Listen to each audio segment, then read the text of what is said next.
There was a can on the shelf that looked like nothing else in the soda aisle. No red, no blue, no smiling faces, no sunbursts, no promise of refreshment, just gray.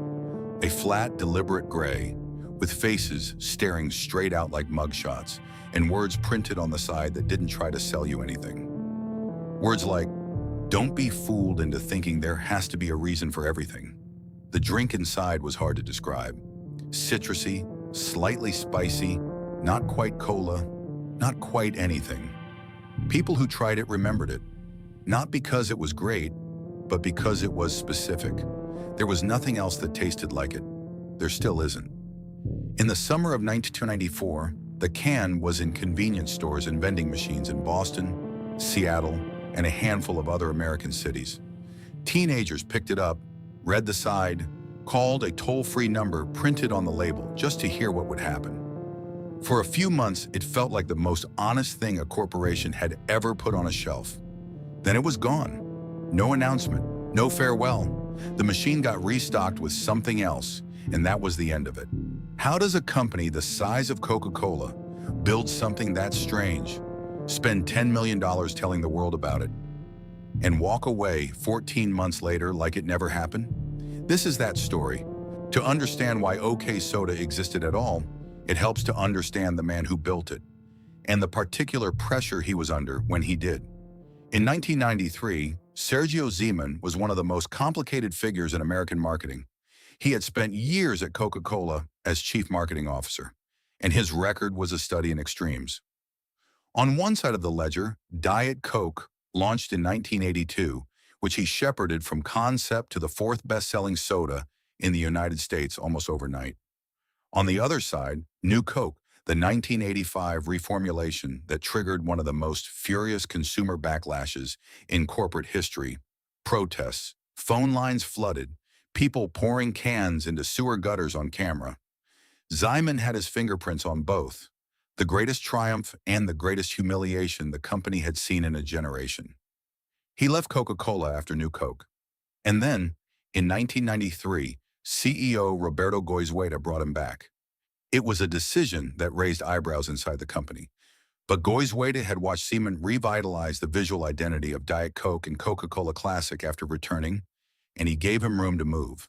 That room was where OK Soda was born. The specific problem Zeman was handed looked straightforward on paper.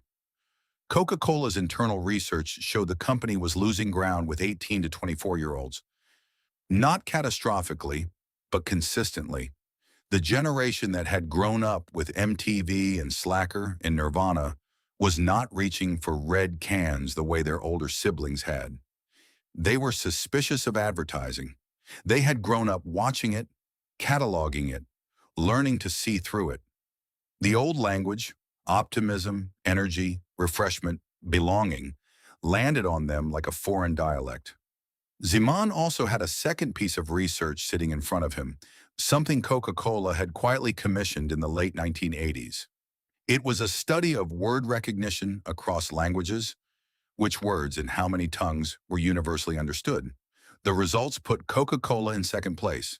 The word in first place, recognized across more languages than any other word on earth, was simply, okay. He put the two findings together and saw a product. The name would be okay. The target would be the young people who didn't trust advertising. And the advertising, this was the part that separated it from anything Coca-Cola had ever tried, would not try to hide what it was.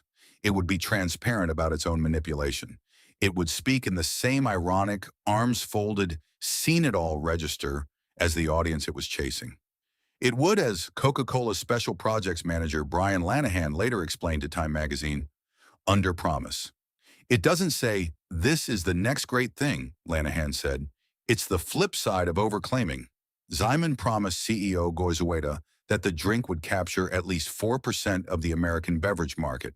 He said it in public, at a press luncheon at the Four Seasons restaurant in New York in April of 1994, opening with the line, "You will realize at the end of this presentation that things are going to be okay." The room laughed. That was the point. To build the campaign, Zeman hired Whedon plus Kennedy, the Portland agency already known for doing unconventional work with Nike. Inside Whedon plus Kennedy, the account fell to two men in adjoining cubicles, conceptual artist Peter Wegner and designer Todd Waterbury. By their own description, they were two punch-drunk collaborators trying to amuse each other, and the work they produced reflected that. It was deadpan, strange, and deliberately uncomfortable. Grayscale visuals of people sitting in silence, chain letters mailed to random addresses, a manifesto printed on the can itself, a toll-free number, 1-800-I-FEEL-OK, that answered calls with a series of true or false questions modeled on a clinical psychological personality inventory, and played back real consumer voicemails, including the ones that said the drink tasted terrible. For the cans themselves, Waterbury went underground. He reached into the world of alternative comics, the Fantagraphics stable of artists who were, in 1993 and 1994, about as far from corporate America as it was possible to get. He hired Daniel Clowes, whose comic 8-Ball and its serialized story Ghost World had made him one of the defining voices of Gen X disaffection.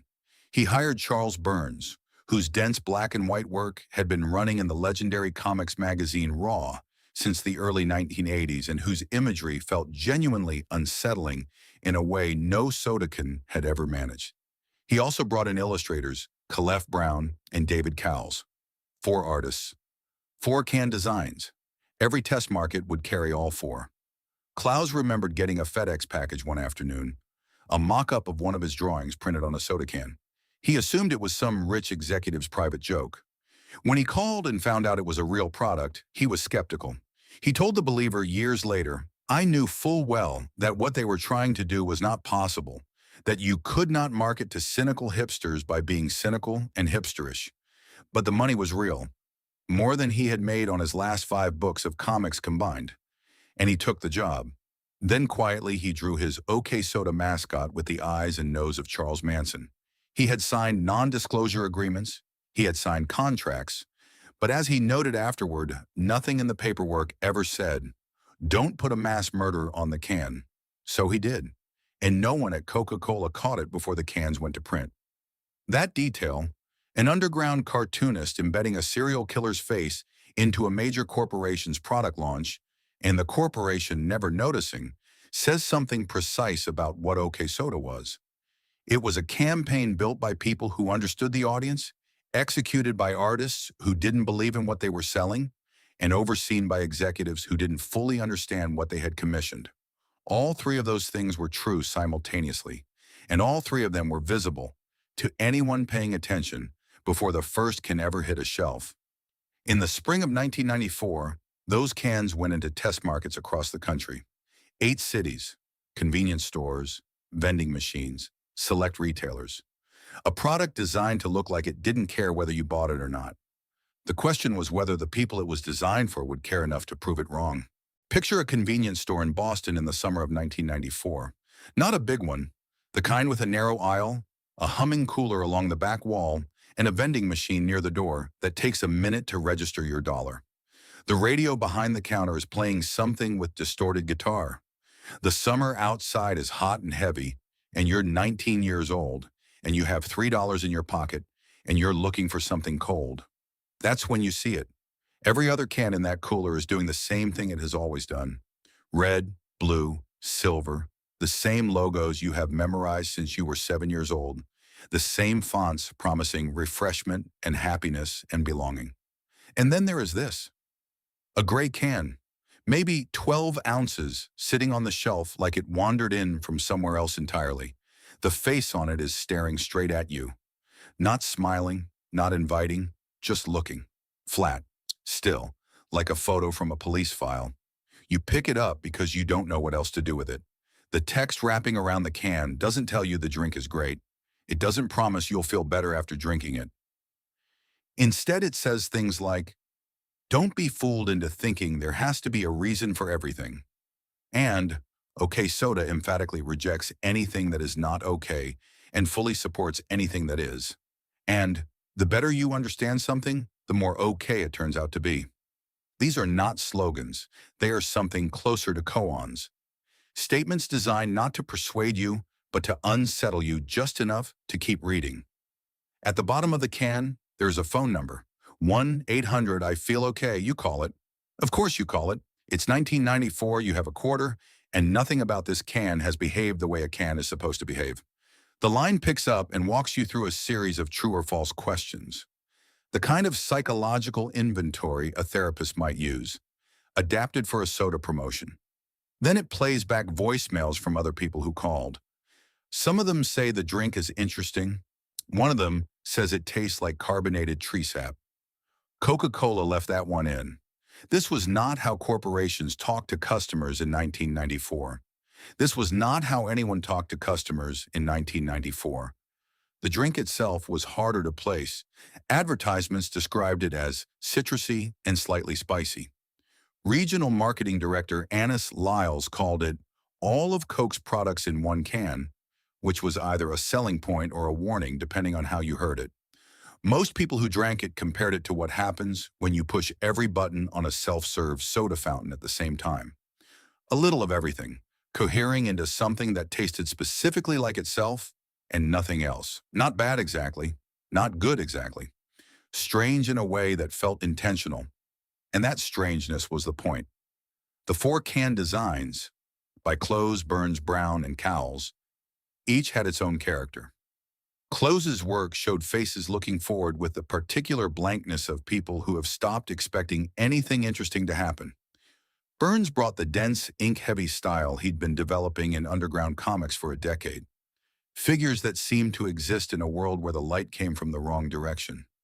Each design was grayscale and red, the palette of old newspapers and crime scene photography. Collected together, the four cans looked like artifacts from a subculture that didn't quite exist yet. In vending machines, OK Soda did something else unusual. Certain selections came with a prize can, a special container whose top peeled completely off, like a can of instant soup, to reveal something inside.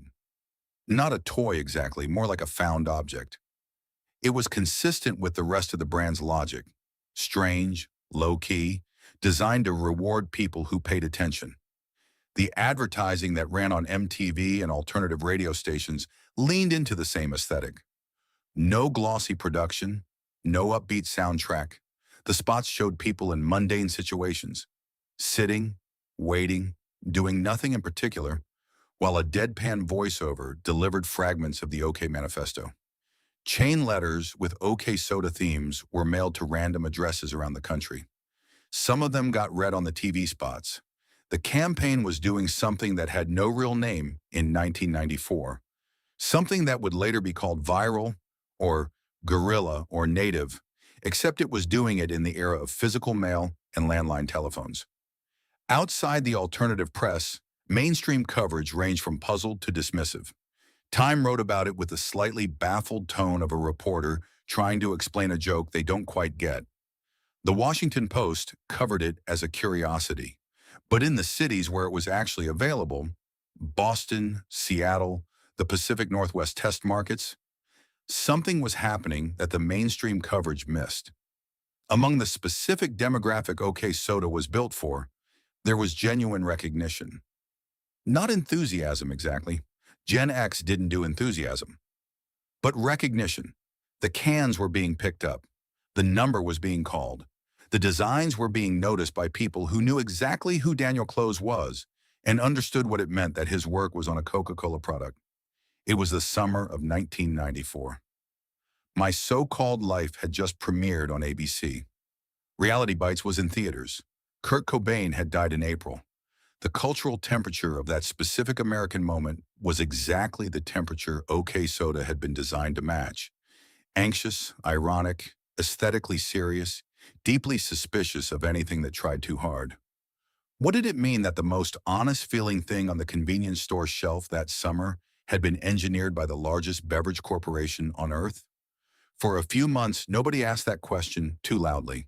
The cans were there, the number worked, the prize machines dispensed their strange rewards. In the test markets, there was enough activity to keep the experiment running. But in Minneapolis and in other cities slightly outside the core test zones, a store manager was looking at a shelf of 12-packs that nobody was touching. And in Atlanta, someone was beginning to do the math. In April of 1994, Sergio Zyman walked into the Four Seasons restaurant in New York and told a room full of journalists and industry analysts that things were going to be okay. He said it with confidence. He said it like a man who had done the research, run the numbers, and already knew how the story ended. The beverage industry was worth $3 billion in the teen and young adult segment alone. Coca-Cola had the distribution infrastructure, the marketing budget, and, he believed, finally the right product to stop hemorrhaging the youth market to competitors who understood irony better than his company did. The number he put on the table was 4%. 4% of the American beverage market. That was what OK Soda was going to deliver. It was an extraordinary claim for a product that, at the moment he was making it, existed only in 8 test markets and had been available to the public for less than a season. But Zyman had made extraordinary claims before. Diet Coke had been his, and Diet Coke had worked. He understood how to back a product with conviction, how to make the market believe in something before the sales data existed to justify the belief. What he was doing at that four-season luncheon was the same thing he had always done, creating momentum by announcing it. The 8 test markets had been selected deliberately to represent different demographic slices of the American youth landscape. Boston and Seattle were the anchors, cities with dense populations of exactly the 18 to 24-year-olds OK Soda was built for. Cities where alternative culture had real infrastructure, where the artists on the cans were actually known quantities. The other markets were spread across the Pacific Northwest and other regions chosen to test whether the product could travel beyond its natural habitat. Distribution ran through convenience stores, specialty retailers, and vending machines rather than the major supermarket chains that moved the bulk of Coca-Cola's volume. This was a deliberate choice. OK Soda was not supposed to sit next to Coca-Cola Classic on a Kroger shelf. That placement would have destroyed the brand's logic before a single can was opened. The whole premise required a certain distance from the mothership, the feeling that this product existed in a different register, a different conversation, than the red can 2 feet away. The vending machines were part of the strategy.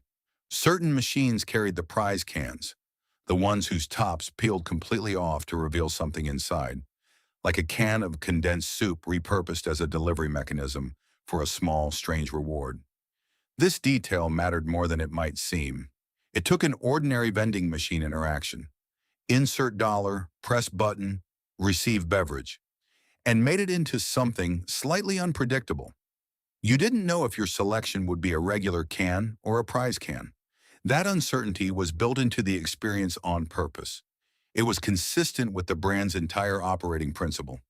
The reward goes to the person willing to pay attention. The $10 million marketing budget was not large by the standards of a national Coca-Cola launch. It was large, however, for a test market campaign. And the way it was deployed was unlike anything the company had done before.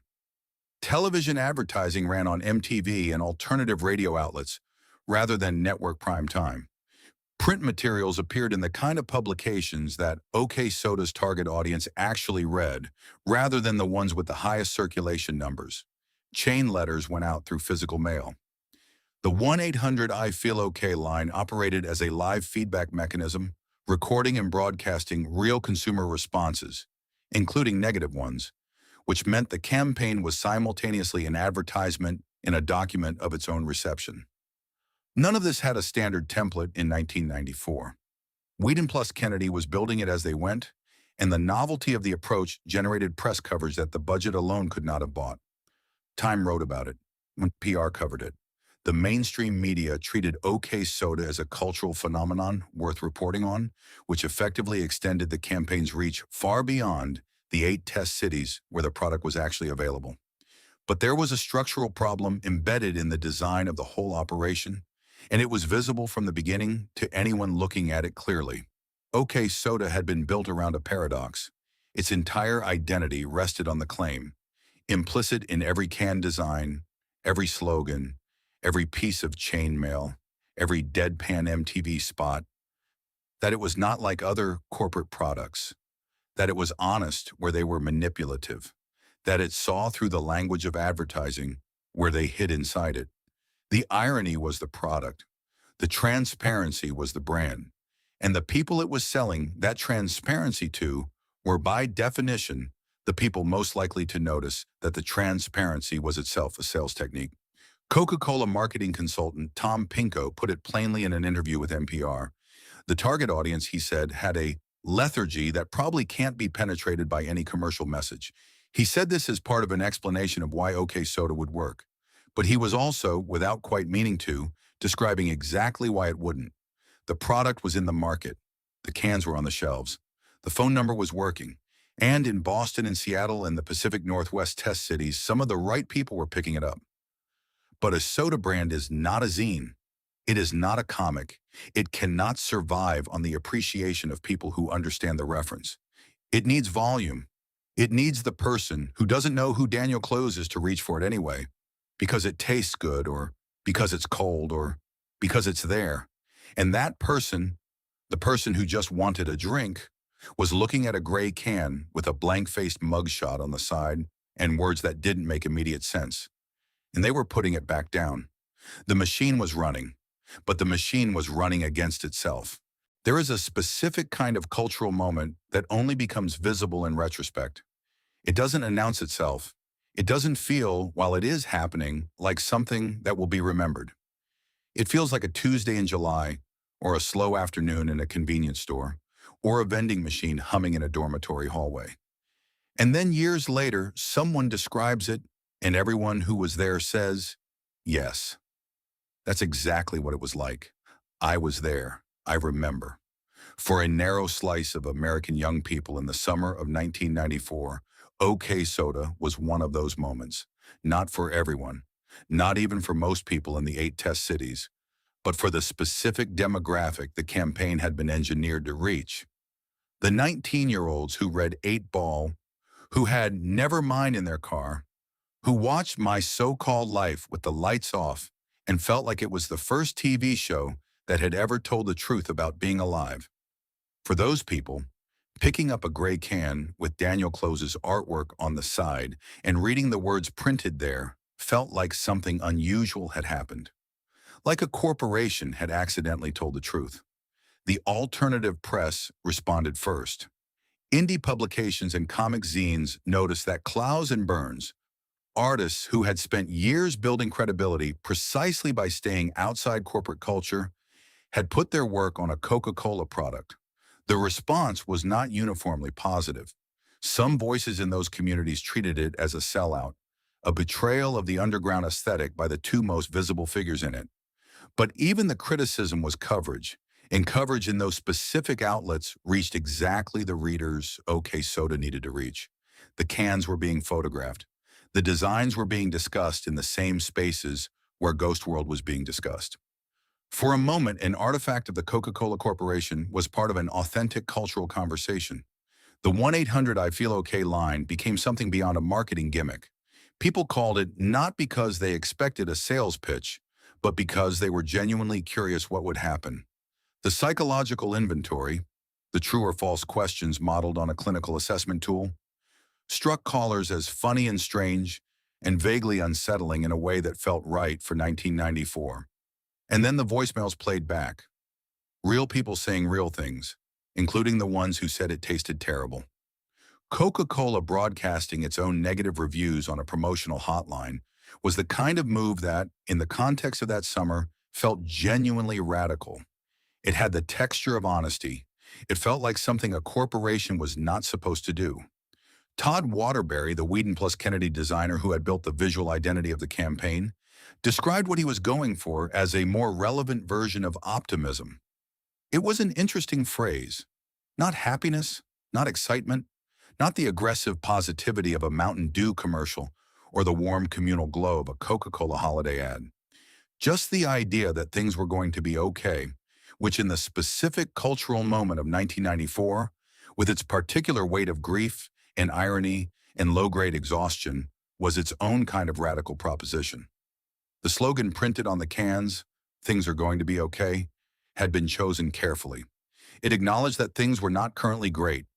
It didn't promise transformation. It offered the minimum viable form of hope. Not better, just okay. In a summer that had begun with the death of Kurt Cobain, that register landed differently than it might have in another year. The cultural temperature was exactly right for a product that said, "We're not going to lie to you about how good this is." In the test markets, there was real activity. Cans were being collected, all four designs, because the four design structure created an implicit completionist logic that rewarded the kind of person who paid that much attention. The prize cans and vending machines were being sought out. The chain letters were circulating. A community, small but genuine, was forming around the product in the way that communities form around things that feel like they belong to you specifically, like they were made for the particular frequency you're operating on. For the people inside the campaign at Whedon plus Kennedy, there was a period that summer when it felt like something real was happening. Waterbury and Wagner had built something that was generating the kind of engagement no paid media buy could manufacture. People were talking about it. The right people, in the right publications, in the right cities. What was happening for the people on the brand inside Coca-Cola was different. They were watching the same activity Whedon plus Kennedy was watching, but they were running it against a different set of numbers. Sergio Zeman had promised 4% of the American beverage market.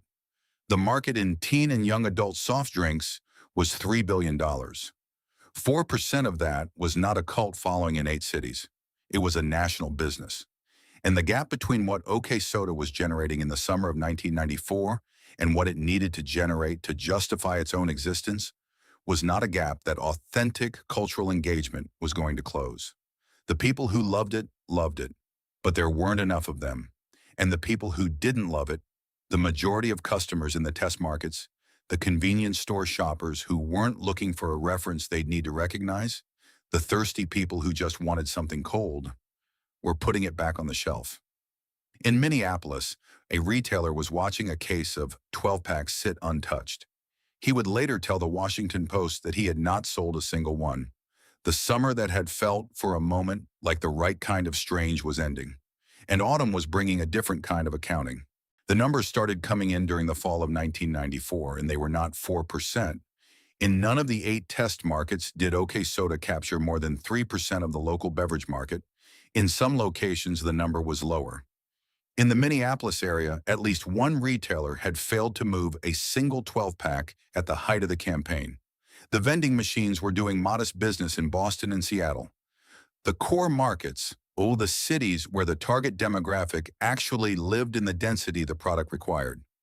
But modest was not the word anyone at Coca-Cola had used when Zyman stood up at the Four Seasons and made his promise to the room. The distributors noticed first. They always do. A distributor's relationship with a product is purely transactional. They move what sells and they stop moving what doesn't. And by fall 1994, some of them were making quiet decisions to reduce their OK Soda orders without waiting for instructions from Atlanta. This was not a dramatic announcement. There was no press release. The cans simply began appearing less reliably in the machines and on the shelves where they had been. And the people who had been buying them started to notice the gaps. But the sales numbers, as damaging as they were not the deepest problem. The deepest problem was something that had been visible from the beginning, in the work of the very artists Coca-Cola had hired to make the product credible. Caliph Brown, one of the 4 illustrators who designed the cans, wrote about it directly years later.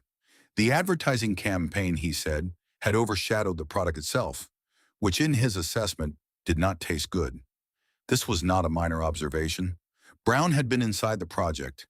He had seen the cans, handled the product, understood what Whedon plus Kennedy was trying to build, and his conclusion was straightforward.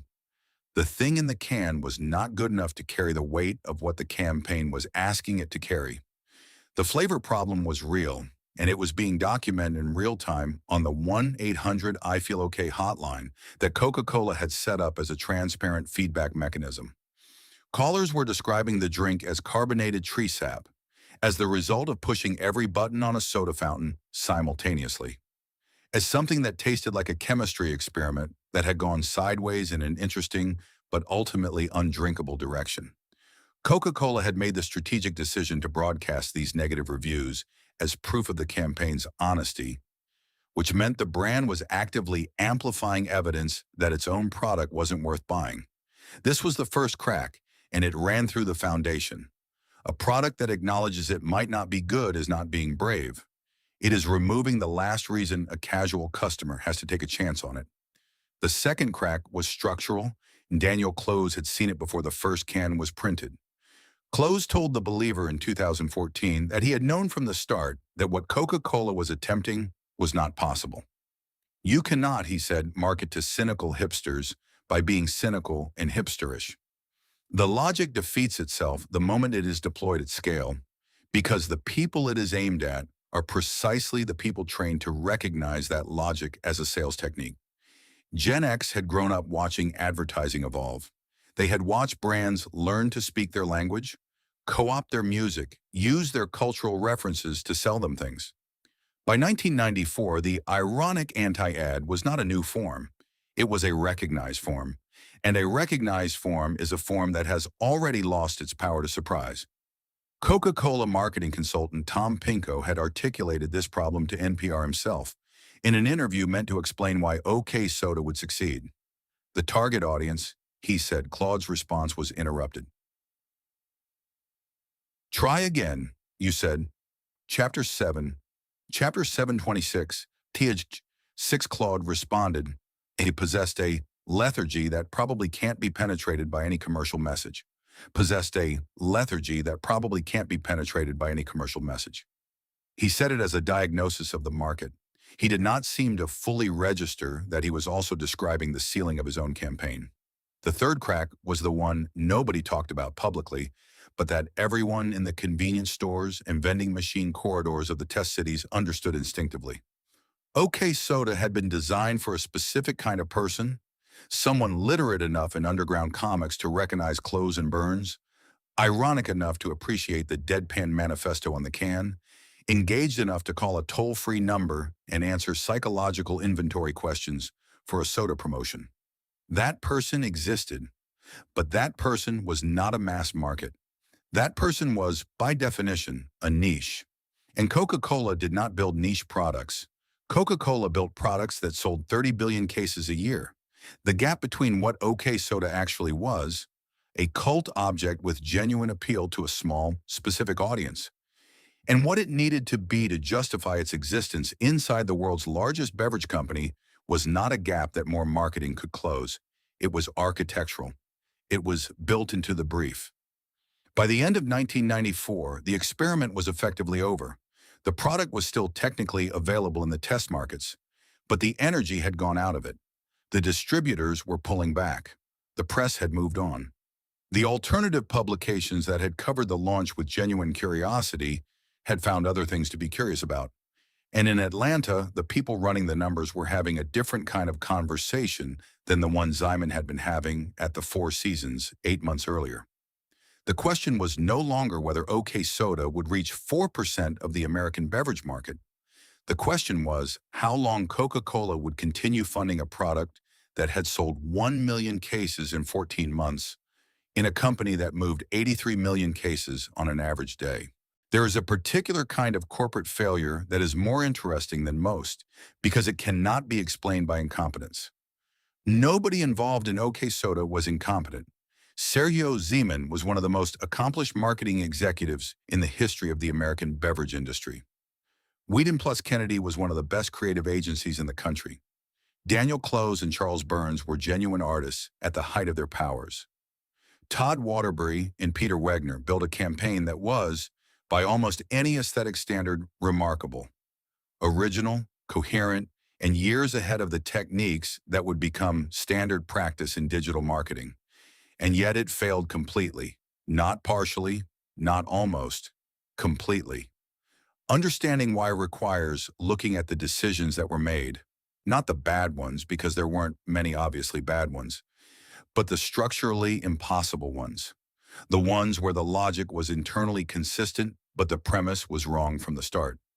The first and most consequential decision was the one that preceded every other decision, the decision to task the world's largest soft drink company with building a product whose value proposition was that it was not like the world's largest soft drink company. This was not a communications problem. It was not something that better design or smarter slogans could fix. The people OK Soda was built to reach young, irony fluent, trained by years of media consumption to identify and distrust corporate appropriation of authentic culture, were being asked to accept a premise that was demonstrably false the moment they turned the can over and read the fine print. Distributed by the Coca-Cola Company, Atlanta, Georgia. You could not put Charles Manson's face on the can. You could not hire the most credible underground cartoonists in America. You could not broadcast your own negative reviews on a toll-free hotline, and then expect the people sophisticated enough to appreciate all of that to forget who was paying the bill. Klaus understood this. His response, embedding a mass murderer's features into his can design without telling anyone, was not sabotage exactly. It was more like a signature, a way of marking his own position in the transaction honestly, since the transaction itself could not be honest. The contract said nothing about Charles Manson. He found the one degree of freedom the paperwork left him and used it. That act of quiet subversion is, in retrospect, the most truthful thing anyone did in the entire OK Soda project. The second decision that proved fatal was the public promise of 4% market share. Zyman made that number at the Four Seasons luncheon in April 1994 in front of journalists and industry analysts before the product had been on shelves long enough to generate meaningful data. The number was not arbitrary. It was the threshold at which OK Soda would constitute a real business inside Coca-Cola's portfolio rather than an expensive experiment. But stating it publicly transformed every subsequent data point into a verdict. When the test markets came in at 3% or below, there was no narrative available that described this as a partial success or a promising foundation. The gap between 3 and 4% in any other context is a rounding error. In the context of a public promise made at a Four Seasons luncheon, it was a failure. This was a mistake Zeman had made before, in a different direction. The New Coke disaster of 1985 had taught him, or should have taught him, that consumer attachment to a product runs deeper than any market research can measure. What the New Coke experience had actually shown was that people's relationship with a brand is not rational, not data-driven, and not predictable from taste tests conducted in controlled conditions. Seaman drew the wrong lesson. He concluded that packaging and marketing mattered more than the product itself, that if you built the right story around a drink, the drink would follow. OK Soda was the purest expression of that belief, and the belief was wrong. The third decision, or rather, the third failure, was the product itself. OK Soda tasted like what it was, a beverage that had been designed from the outside in. The flavor was arrived at not by a food scientist asking what would taste extraordinary, but by a marketing team asking what flavor would be consistent with the brand's identity. Citrusy, slightly spicy, different. Those were aesthetic descriptors, not culinary ones. The result was something that was certainly different. Nobody who tasted it forgot it, but different in the way that a wrong note is different, memorable for the wrong reason. The people who called 1-800-I-FEEL-OK and left messages comparing the drink to carbonated tree sap were not being contrarian. They were being accurate. And the decision to broadcast those messages as evidence of the campaign's radical transparency was the decision of people who had confused honesty about a flaw with resolution of it. Acknowledging that something doesn't taste good is not the same as making it taste good. The callers knew this. The distributors in Minneapolis knew this. Eventually, Atlanta knew this too. What happened inside Coca-Cola in the months between fall 1994 and fall 1995 is not fully documented. Corporate decision-making at that level rarely is, but the trajectory is clear. Zyman had staked his credibility on a number he could not deliver. The product was failing to move in markets specifically chosen for their demographic alignment with the target audience. The distributors were pulling back without being asked to.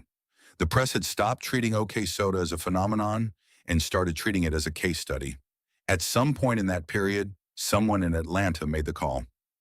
Not with a press release, not with an announcement, just a quiet decision to stop, to let the remaining inventory sell through, to stop the production runs, to allow the product to disappear from the test markets the same way it had appeared in them, without ceremony, without explanation, and without giving the people who had been paying attention any warning that the last can they bought was the last can there would ever be. There was no announcement, That is the first thing to understand about how OK Soda ended. There was no press release from Atlanta, no farewell campaign, no final limited edition can with a goodbye printed where the manifesto used to be. The product did not go out the way it had come in, with a luncheon at the Four Seasons and a room full of journalists and a man at a podium promising things were going to be okay. It went out the way most things go out when a large corporation decides to stop caring about them, quietly, incrementally, and without acknowledgement that anything was happening at all. For the people in the test markets who had been buying it, the experience of the ending was a series of small absences. A vending machine that used to carry it restocked with something else. A convenience store shelf where the gray cans had been sitting now, holding a different product in a brighter color. No sign, no explanation. The space that OK Soda had occupied simply closed over, the way water closes over something dropped into it, and within a few weeks there was no visible evidence that anything had ever been there. By fall 1994, distributors in the several markets had already begun pulling back their orders without instruction from Coca-Cola. This was the market speaking in its own language, not the language of press releases or shareholder calls, but the language of a delivery driver looking at the inventory left on a shelf from the previous week and deciding not to reorder. In Minneapolis, a retailer had told the Washington Post that he had not sold a single 12-pack at the height of the campaign. That retailer was not an outlier. He was an early data point in a pattern that was repeating itself across markets where the specific cultural conditions that made OK Soda legible, the density of the right kind of young person, the proximity to alternative culture infrastructure, did not exist in sufficient concentration. The official end came in fall 1995. Coca-Cola declared the product out of production. Between July 1994 and September 1995, OK Soda had sold approximately 1 million cases. To put that number in human terms, Coca-Cola moved 83 million cases of beverage on an average day. 1 million cases in 14 months was not a business. It was a rounding error with a phone number and a philosophy printed on the side. The product had never reached national distribution. It had lived and died entirely within the boundaries of its 8 test markets, which meant that the vast majority of Americans had never seen it on a shelf, never held one of the gray cans, never called 1-800-I-FEEL-OK. They had perhaps read about it in Time or heard a segment on NPR. They knew it existed the way you know about a band you've heard of but never listened to, as a cultural reference point rather than a lived experience. For the smaller number of people who had actually bought it, who had collected all 4 can designs, who had called the hotline, who had found a prize can in a vending machine and peeled back the top to see what was inside, the ending arrived without the dignity of acknowledgement. Nobody told them it was over. The shelf was just empty, and then it stayed empty. What happened next was something Coca-Cola did not plan for and could not have predicted, because in 1995 there was no established template for it. The fans went online, not to a website. There were almost no consumer websites in 1995. They went to Usenet, to a news group called alt.fan.oksoda, which became one of the earliest documented cases of an online community forming around a discontinued consumer product. The people who gathered there were not performing grief. They were doing what communities do, sharing what they remembered, comparing notes on what they still had, trying to reconstruct something that had been taken away before they were ready to let it go. They traded recipes for homebrewed approximations of the flavor, attempts to reverse engineer the citrusy, slightly spicy formula from memory and available ingredients.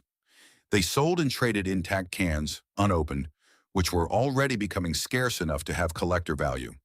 They shared scans of the print advertisements, the chain letters, the manifesto fragments.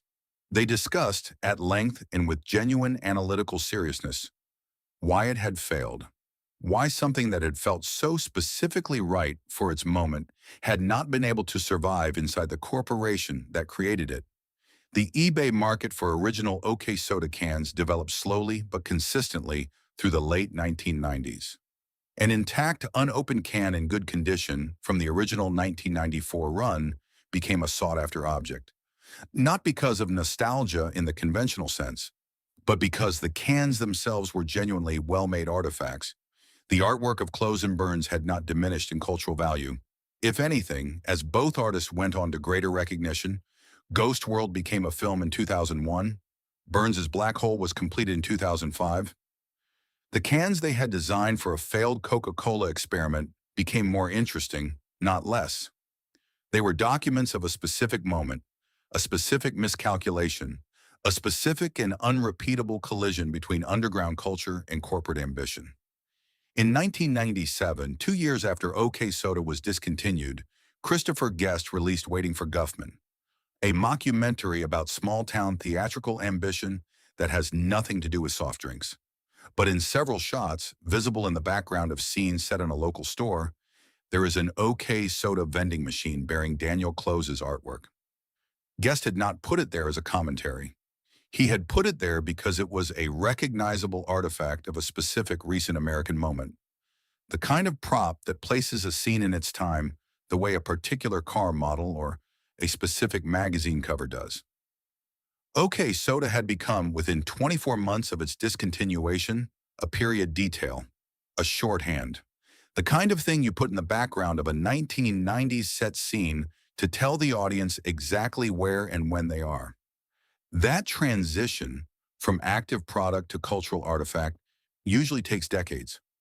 For OK Soda, it took 2 years, which says something about how specifically it had been tied to its moment, and how completely that moment had already passed by the time the last can sold through.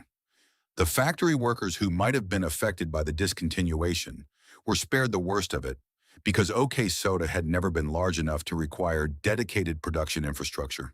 It had been manufactured within Coca-Cola's existing facilities, and when production stopped, the line simply moved on to something else. There were no plant closures, no community economic impacts, none of the downstream human damage that attends the death of a product that had actually grown large enough to employ people in its own name. OK Soda had failed before it got big enough to fail that way. What it left behind was cleaner and stranger than a factory closure.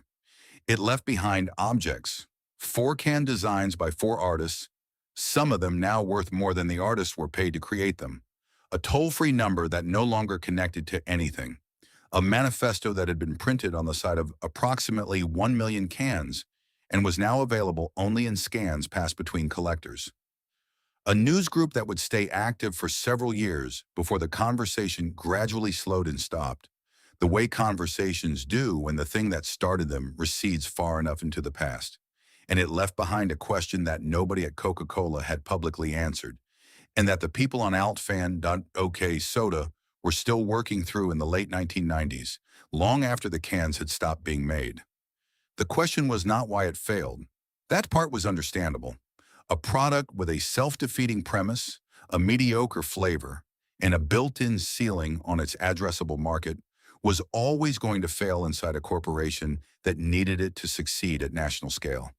The question was why it had felt, for those few months in the summer of 1994, like something real.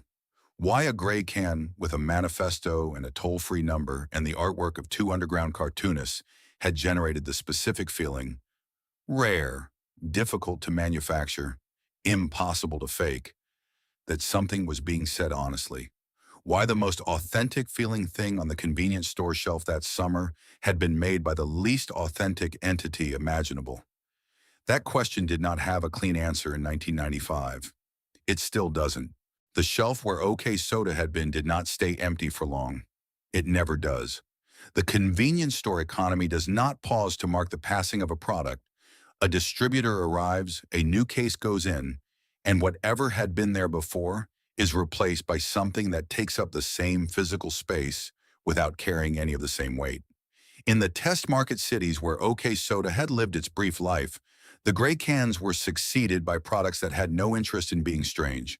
Mountain Dew in the second half of the 1990s became the dominant voice in the youth beverage market, not through irony or transparency or underground comic artists, but through extreme sports, loud color, and the straightforward promise of energy and intensity.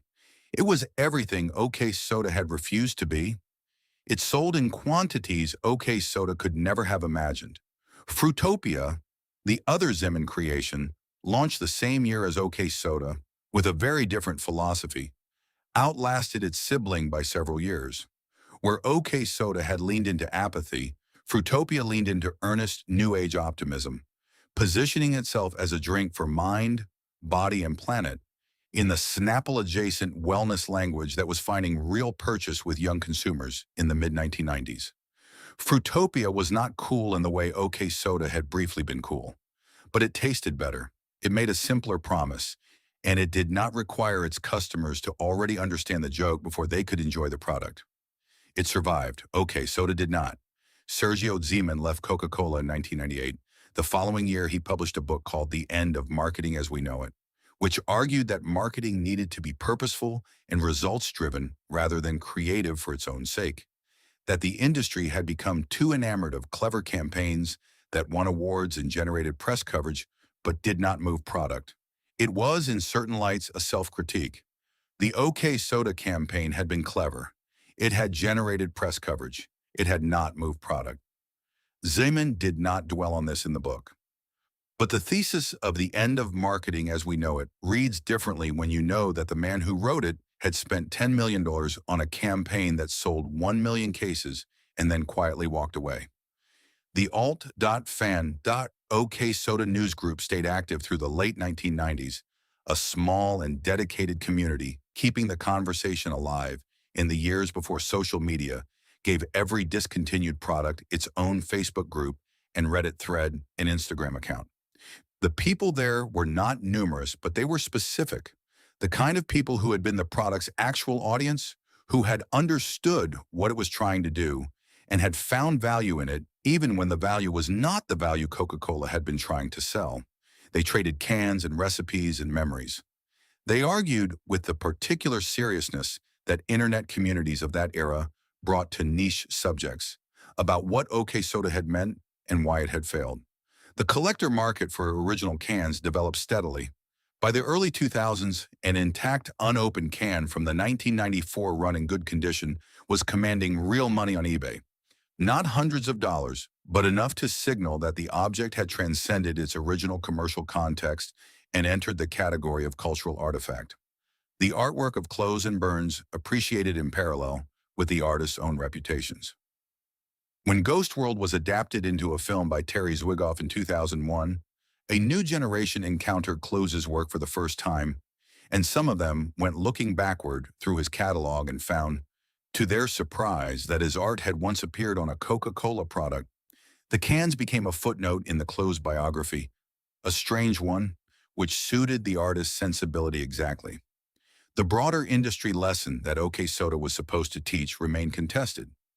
Marketing academics and business school case studies treated it as evidence that irony cannot sell at mass scale, that cynicism, however cleverly deployed, creates a ceiling on the audience willing to engage with it. This reading is not wrong, but it is incomplete. What OK Soda actually demonstrated was something more specific and more uncomfortable. It demonstrated that the people most likely to appreciate a genuinely unconventional product are also the people most likely to see through an unconventional product that isn't genuine. The Gen X audience that OK Soda was built for did not reject it because they didn't understand irony. They rejected it because they understood it too well. They could see the seam between the authentic impulse, the real artistry of Close and Burns, the real strangeness of the campaign Wegner and Waterbury built, and the corporate structure underneath it. And once you can see the seam, the whole garment loses its shape. A 2020 analysis by the newsletter Tedium made the case that OK Soda was not a failure so much as a product that arrived in the wrong decade.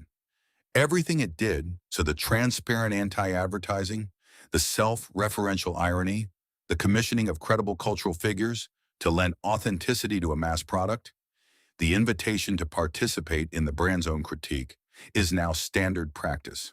Contemporary brands do all of this routinely and successfully.